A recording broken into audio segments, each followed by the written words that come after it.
Good afternoon. Today I'll be talking to you about our research on modeling diabetes mellitus, incorporating reduction in beta cells' ability to absorb blood sugar in insulin resistance, which is a joint research work of myself, Yongwimon Lenberry, Tontita Ratanakul, and Jirawan Suksamran. There have been numerous attempts to model the progression of diabetes mellitus, which is a disease suffered by those with eating disorders with prevalence in the aged population. Models in the past have not been very successful in discovering the future development of the symptoms in a long-term prediction. This is due to the fact that the state variables change in drastically different time scales.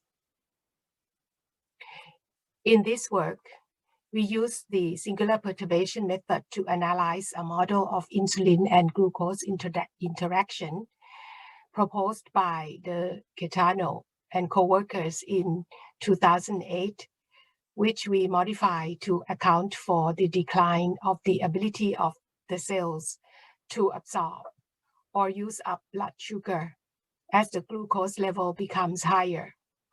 Different dynamic behavior will be identified and numerical simulations will be carried out in support of our theoretical predictions. The Gaetano and co-workers proposed a model of the pancreatic islet compensation, and on which some fundamental qualitative characteristics of its solutions were proven. Its performance over the span of a lifetime is simulated under various conditions. The proposed model is judged to be a realistic and robust description of the glucose-insulin process in healthy and diabetic persons. Their model can be reduced to either fast or slow subsystems by varying the size of one of the system parameters. The original model of the Gaetano and co-workers consists of these four equations.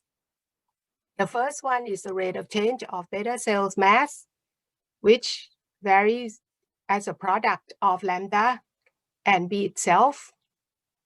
The second equation is the rate of change of pancreas capability to increase reserved beta cells, eta. The first term here is the reduction in the capability of the pancreas due to increase in blood glucose. T sub eta is the spontaneous recovery rate of the pancreas. The third equation gives the rate of change of fasting glucose concentration G. T sub Gi is the rate of liver glucose output. K sub Xg is the first order insulin independent glucose tissue uptake rate. K sub Xgi times I times G here is the second order insulin dependent glucose tissue uptake rate. The fourth equation is the rate of change of fasting insulin concentration I. The first term is the rate of insulin release from the beta cells, and the last term is the apparent first order elimination rate. According to Feldman, in a person with pre-diabetes conditions, the pancreas has to work increasingly hard to release sufficient insulin to keep the blood glucose level down. Insulin resistance occurs when excess glucose in the blood reduces the ability of the cells to absorb and use blood sugar for energy. We therefore propose a modified model to incorporate the decline in the ability of the cells in controlling plasma glucose when its level becomes higher. The modified model then consists of these four equations, where now the third equation in this model is replaced by this equation 7, where this term now varies according to the product of R and I, where R now depends on G, so that R decreases when G becomes very high. Here, epsilon and lambda are supposed to be very small. Upon observing the sizes of the parameters in the Quedado's model, we can introduce the change of variables seen here, and then dropping the primes. In the limit as lambda goes to 0, we arrive at our fast model here, where B changes very slowly, so that we can assume that its derivative is extremely small, approximately 0. So we now have these 3 equations, 6, 7, and 8.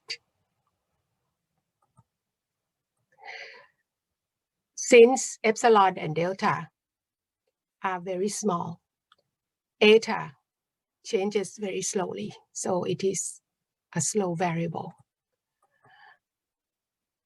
I is then the intermediate variable.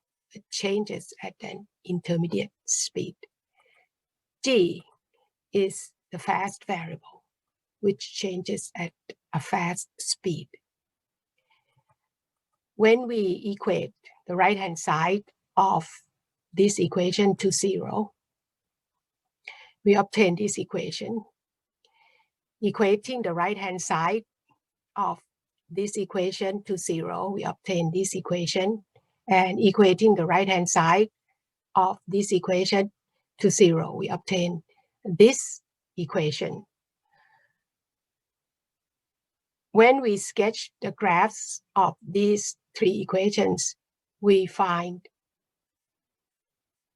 3 equilibrium manifolds. The blue one is the graph of the slow manifold, on which the derivative of eta is 0. The green one is a graph of the intermediate variable, where the derivative of I is 0. So it's the intermediate manifold. The red one, on which the derivative of G is 0, is the fast manifold.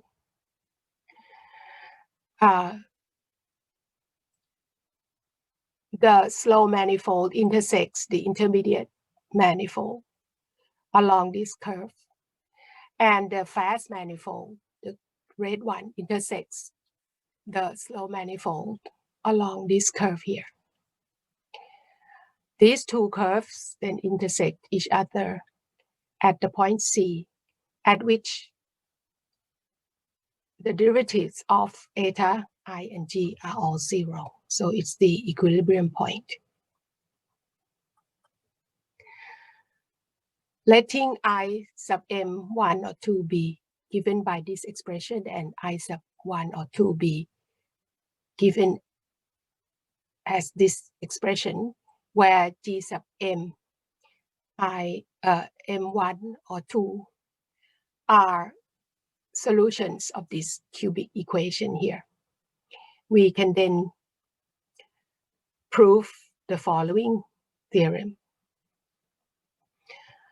If this inequality holds, then this curve will have 2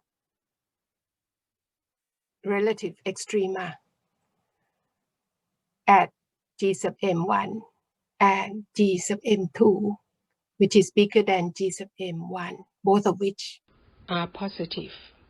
So this is the projection of the fast manifold onto the GI plane, and the green curve is the projection of the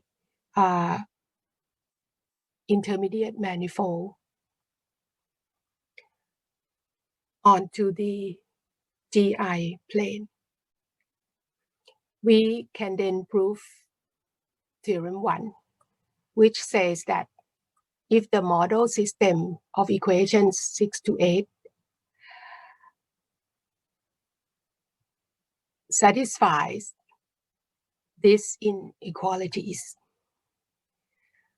and also if inequality 9 holds, then the system admits a periodic solution in the form of a limit cycle surrounding the equilibrium point C with coordinates G sub C, I sub C, and eta sub C.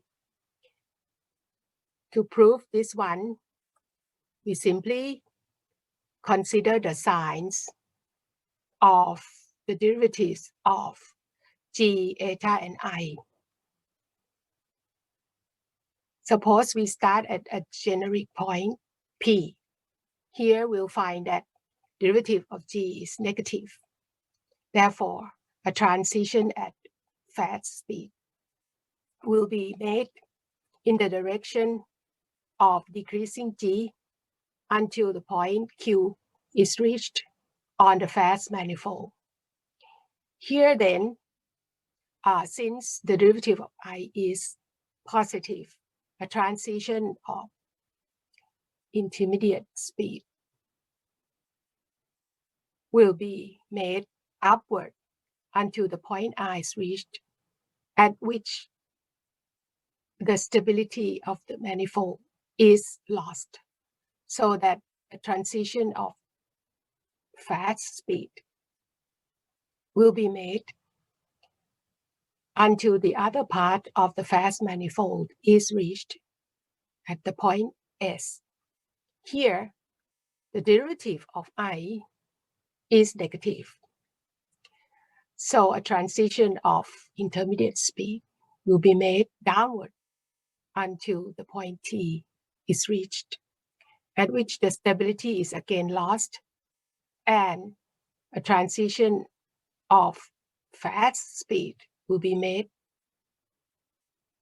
towards this point on the other stable portion of the fast manifold. And then the transition of intermediate speed will be made again upward. And the transitions will follow on this path in the direction of decreasing eta, because here the derivative of eta is negative. Okay, so the cycling path will be made in the direction of decreasing eta until the transition reaches a point on this curve.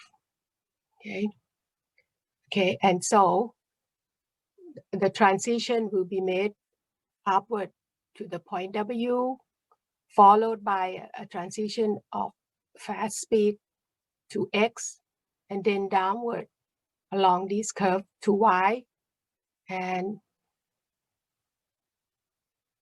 a transition of fast speed will be made again back to V, which closes up the cycle, thereby forming a limit cycle or periodic solution in the three-dimensional space, as claimed by the theorem.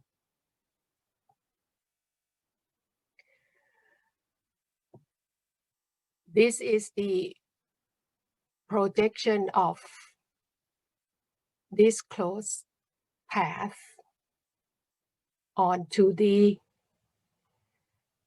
GI plane. Okay. You see that this happens because this curve intersects the fast manifold at the point C, which is on the part of the fast manifold which is unstable. This happens because these inequalities hold. We can also prove another theorem. In the case that these inequalities hold, in which case the intermediate manifold intersects the fast manifold at this point, okay? Or if these inequalities hold, then the equilibrium, the intermediate manifold will intersect the fast manifold at the other portion, at which point the manifold is stable. Then when the transition reaches the point V and it follows this path as before from W to X, but then when the transition is made downward here, it will reach this point. This is the case when the equilibrium point is on this side, the stable side of the fast manifold. So the transition will reach this equilibrium point. Therefore, it will cease its motion and the transition will stop here. This is then the case that the equilibrium point is stable. So we have carried out some numerical simulations of our model. This is the graph of the solution to our model system.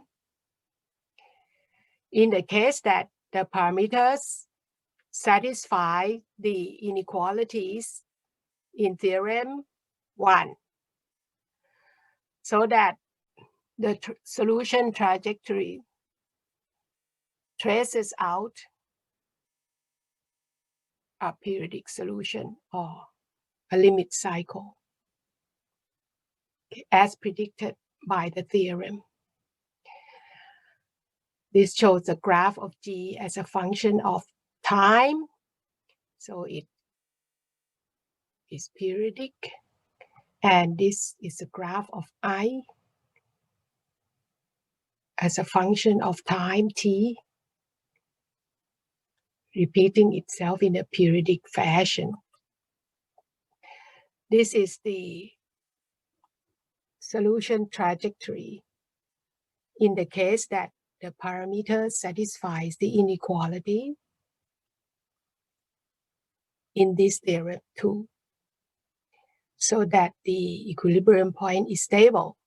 Starting from this point, the trajectory traces out a curve that reaches a critical point here and stops at that point, which is a stable equilibrium point.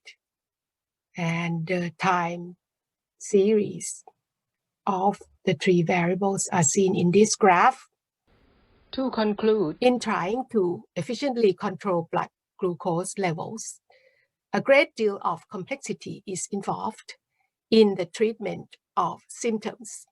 The use of traditional algorithm that is one size fits all may not be flexible enough and rarely considers important factors that play crucial roles in the diabetic patients. Sophisticated models can be a viable tool and should be placed at the disposal of physicians to assist them in their decision-making concerning dosage prescriptions and changing treatment protocols, which can be tailored to each patient in a personalized fashion. Thank you for your attention.